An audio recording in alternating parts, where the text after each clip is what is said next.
Hello, everybody. Here is a newscast. In the first 2 days of the Navratri festival, the sky is likely to be cloudy. It might rain also, but then subsequently, the sky is likely to clear up and people would be able to go out and enjoy on the streets. A newscast. For the first 2 days of the Navratri festival, the sky is likely to be cloudy. It might rain also. But then, subsequently, the sky is very likely to clear up, leaving people to go out on the streets and enjoy the festival. Did you find any difference between these two newscasts? It's the same words spoken, but then, did you not get different messages? I'm sure in the first place, you got a more gloomy message. Your mind focused more on the cloudy first 2 days. Whereas in the second case, possibly you focused more on the subsequent clear sky days, where people can go out and enjoy. Now, what was the difference? The difference basically was I just added the movements of a few more facial muscles and a tinge of smile. That's all I did. Everything else remaining the same. So this is the role that non-verbal communication or facial expressions play in communicating what we really want to communicate. In fact, in a study done by the University of Glasgow, it's been shown that there are as many as 42 muscles on our face. So we can actually have the leverage of expressing ourselves in 42 different ways, perhaps. Now, this is my fourth video in this episode in this series of non-verbal communication. And I believe by this time I could impress upon you regarding the importance of non-verbal communication, how important it is in our lives, the why we should learn non-verbal communication.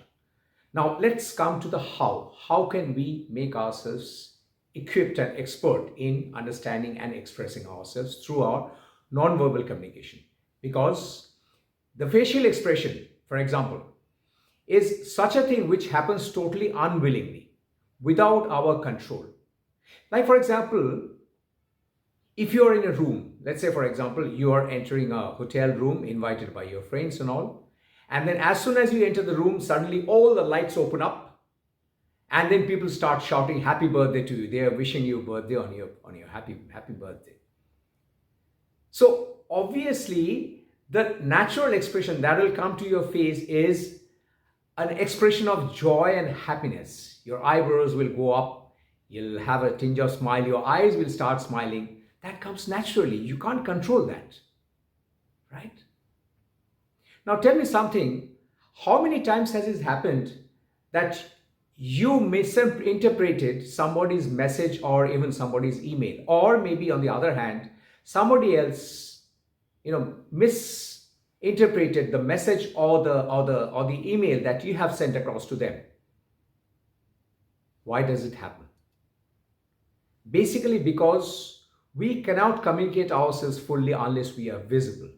We want to communicate something and the other person receives something else. That's a gap in communication. That's basically because the person communicating is not visible. His or her facial expressions are not visible. So that's the importance of facial expressions as a subject. Now, it's been found that, across all the cultures, some of the facial impressions are common, universal. Like, for example, if you smile at a person, the obvious message that you are passing on to the other person is you are accessible, you are a nice person, you are nice to talk to. Whereas if you frown while meeting a person for the first time, the obvious communication that goes to the other person is you are blocking yourself from the other person. You are not really accessible. So these are pretty common. These are pretty universal across. What are the expressions? What are the feelings that can be expressed through our body language or through our facial expression itself? Your happiness, your sadness, your fear, your surprise, your joy, your disgust, your lack of interest, your interest, your keenness, you name it, all kinds of feelings can be communicated through only your facial expressions. Now, facial expressions have got several components, like starting from the forehead, you've got the eyes, the eyebrows, even your nose, your lips. I mean, every single thing matters. So every part of your face communicates something before you even open your mouth. So that's being such a vast subject. I'm going to dissect it into several parts, into several small components, and talking on each of them in my subsequent videos. So just keep a watch on them so that you can learn one expression after the other regarding our different facial parts and facial expressions and what we communicate through our faces alone. Thank you.